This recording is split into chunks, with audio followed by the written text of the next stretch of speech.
बिस्मिल्लाहिर्रहमानिर्रहीम। नाज़रीन, मैं हूं वासफ़ भट्टी और आप देख रहे हैं मेरा यूट्यूब चैनल वासफ़ भट्टी ऑफिशियल। नाज़रीन, पूरी दुनिया में सबसे ज़्यादा एहतराम उस्ताद का किया जाता है, इसलिए कि कामयाब और महज़्ज़ब मुआशरे ये समझते हैं कि किसी भी महज़्ज़ब मुआशरे को कामयाब करने के लिए, किसी भी कौम को कामयाब करने के लिए, किसी भी मुल्क को कामयाब करने के लिए जहाँ बहुत सारे अवामल कार फरमा होते हैं, उनमें सबसे बुनियादी और वाइटल रोल जो है वो उस्ताद का होता है, क्योंकि वो बिल्डर ऑफ द नेशन होते हैं। इसलिए आज भी पूरी दुनिया में इस तरक्की याफ्ता दौर में भी सबसे ज़्यादा एहतराम जो है वो उस्ताद का किया जाता है। लेकिन बदकिस्मती से हमारे मुल्क में उल्टी गंगा बह रही है। यहाँ सबसे ज़्यादा बेइज्जत जो है वो उस्ताद को किया जाता है। आप देख सकते हैं कि आज से 2-3 दिन पहले होने वाला फैसलाबाद में एक पुरअमन एहतजाज, जिसमें असातिज़ा इकराम अपने मुतालबात लेकर आए थे और किस तरह बुरी तरह उन पे लाठी चार्ज किया गया, उन पे तशद्दुद किया गया और फिर उनको गिरफ़्तार करके जेलों में डाला गया। ख़वातीन टीचर पे तशद्दुद किया गया, उनके मोबाइल छीन कर नहरों में फेंके गए और उस्मान कैफ़ी SP उसने क्लाशनकोफ से इन असातिज़ा पर फायरिंग की। वो असातिज़ा जिन्होंने कभी भी हथियार नहीं उठाया बल्कि कलम और किताब उठाई है। अब देखना ये है कि इन असातिज़ा इकराम ने, इन टीचर ने कौन सा ऐसा जुल्म कर दिया था, कौन सा ऐसा काम कर दिया था, कौन सा इनका ऐसा अमल था कि जिसकी वजह से दहशत गर्दी के इन पर जो है वो मुकदमात हुए हैं, इनको गिरफ़्तार किया गया और ख़वातीन पर तशद्दुद की गई है। और SP लेवल का एक सीनियर ऑफिसर जो है वो ख़ुद फायरिंग करता पाया गया और उसकी वीडियो वायरल हुई है। अब वो कौन से मुतालबात हैं जिन मुतालबात की वजह से उनको ये दिन देखना पड़ा कि आज वो जेलों में पड़े हुए हैं।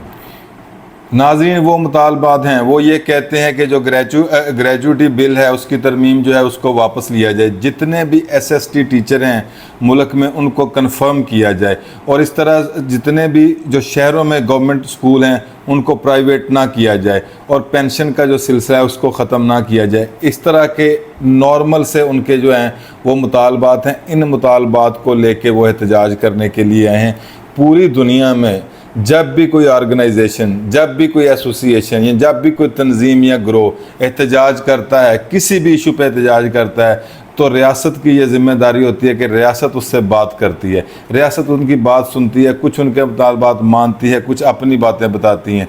लेकिन हमारे मुल्क में होता क्या है, हमारे मुल्क में ये होता है कि बात ही लाठी से शुरू होती है, बात ही तशद्दुद से शुरू होती है, बात ही फायरिंग से शुरू होती है और बजाय इसके कि निगोसिएशन के ज़रिए, गुफ्तो शनीद के ज़रिए उनके मामलात को सुना जाए और इस एहतजाज को ख़त्म किया जाए, इसकी बजाय ये दहशत गर्दी के पर्चे देते हैं और फिर ये एहतजाज जो है बजाय फैसलाबाद से निकल के अब पूरे पंजाब में फैल चुका है। पंजाब के हर स्टेशन पे, हर डिवीज़नल हेडक्वार्टर पे, हर डिस्ट्रिक्ट हेडक्वार्टर पे, हर तहसील हेडक्वार्टर पे जितने भी असातिज़ा इकराम हैं वो सरापा एहतजाज हैं। अब उसका नतीजा ये हो रहा है कि बच्चे घरों से पढ़ने के लिए वहाँ पे जा रहे हैं, आगे से स्कूल बंद हैं, उनकी पढ़ाई जो है वो हरज हो रहा है और उनको जो है वो पढ़ाने वाला वहाँ पे कोई नहीं है। ये किसका नुकसान है?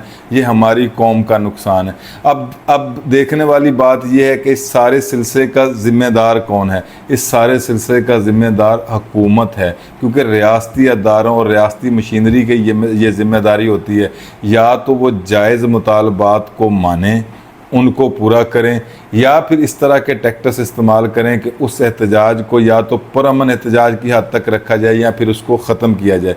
लेकिन हमारे मुल्क में उल्टी गंगा, जैसे कि मैंने पहले कहा, बहती है। यहाँ पे तो बात ख़त्म करवाना जो है वो किसी की प्रायोरिटी नहीं होती, बल्कि बात को बढ़ाना जो है वो ज़िम्मेदार प्रायोरिटी होती है। तो मेरा हुकूमत वक्त से ये मुतालबा है कि जल्द अज जल्द असातिज़ा इकराम के ये मुतालबात, चूँकि ये सारे तकरीबन जायज़ मुतालबात हैं, इनको पूरा किया जाए और इस एहतजाज को ख़त्म करवाया जाए ताकि जो तालीमी दरस व तदरीस का जो सिलसिला है वो जारी रहे और जो मासूम बच्चे अपने घरों से तालीम हासिल करने के लिए घर से आ रहे हैं, बजाय उनको कि वो स्कूलों के कमरे और स्कूल उनको ताले लगे वहाँ पर मिलें, उनको उन क्लासरूम में बैठ के पढ़ने दिया जाए। और वो असातिज़ा इकराम जो आपने जेलों में बंद किए हुए हैं, जिनके ऊपर आपने झूठे मुकदमात किए हुए हैं, उन मुकदमात को खारिज करके उनको रिहा किया जाए और उनका काम दरस व तदरीस का है, उनका काम बच्चों को पढ़ाना है, उनका काम तालीम देना है और इस तालीम की रोशनी से रोशनास करना है इस माशरे को, उनको ये काम करने दिया जाए, ना कि उनके ऊपर फायरिंग की जाए। तो मेरा पुरज़ोर मुतालबा है अपने चैनल के ज़रिए कि फिलफौर असातिज़ा इकराम को रिहा किया जाए, उनके जो जायज़ मुतालबात हैं उनको पूरा किया जाए और इस एहतजाज को ख़त्म किया जाए। Thank you very much.